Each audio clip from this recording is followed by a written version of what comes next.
Let me begin by asking you, when was the last time you used AI? And what was it for? Was it to write a research essay, to answer a discussion board, or even to help you plan a trip? Well, I want you to keep these answers in the back of your mind while I'll tell you about all the things AI has kept behind its back from us this whole time. And trust me, I've used my fair share of AI before. I've used it to paraphrase my references, or even to tell me a joke or two during a lonely night. But after I found out about these things, I've completely changed the way I use AI in my life. AI is changing our world, but it's up to us to choose in which direction. Let's look at the impacts of our little AI searches for a moment. I know there's the whole social ethics side of it all, but for now, let's look more on the environmental side. AI is actually ruining our future through greenhouse gas emissions and also water usage.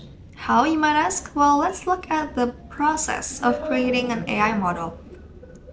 In order to launch AI search engines, they need to train these AI models on millions, even trillions of datasets using tens of thousands of high-performance computers.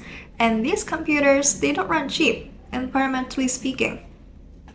Let's look at ChatGPT, for example. GPT-3 produced 502 metric tons of CO2 or carbon dioxide during its training process. That is equivalent to 112 cars over a year. And after they train, they can launch the AI models and users can search on it and generate answers using AI. Every search on ChatGPT produces 4.32 grams of carbon dioxide. And you might think, okay, it's not that much, it's only 4 grams. Let's look at Google. A traditional Google search produces only 0.2 grams of carbon dioxide. It's still an amount of carbon dioxide that is basically negligible compared to ChatGPT. And every search of ChatGPT uses the same amount of electricity as trying to power a light bulb for 20 minutes. To put it into perspective, electricity usage in AI as a whole is projected to surpass France by 2030.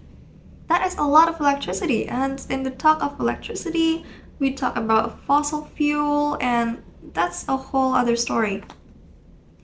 Other than all the electricity and greenhouse gas emissions, these AI data centers also use so much water to cool their computers down.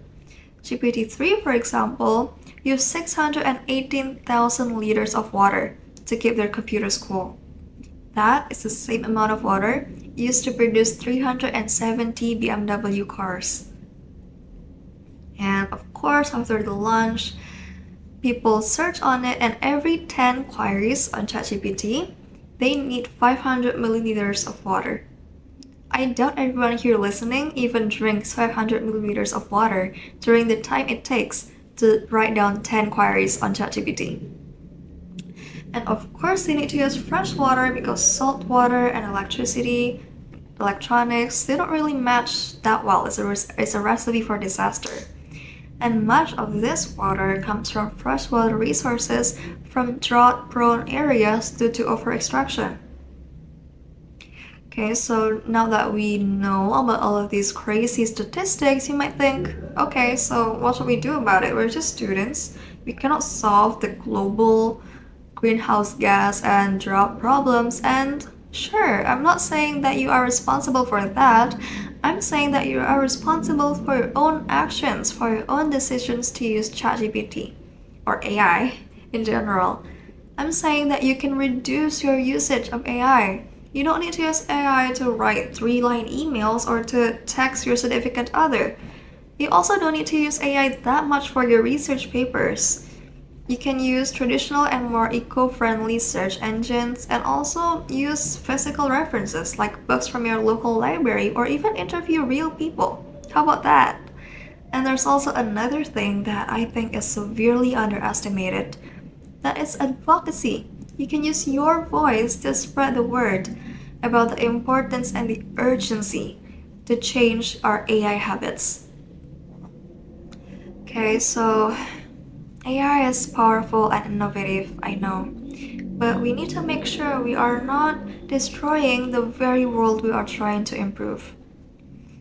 Today, we talked about the effects on the environment of AI, like the greenhouse gas emissions, electricity usage, and also water usage. And we also learned about some small steps we can take to reduce those impacts. So, hopefully, next time you're about to press enter on your AI prompt, you can remember about the trace you're leaving on the earth. Thank you.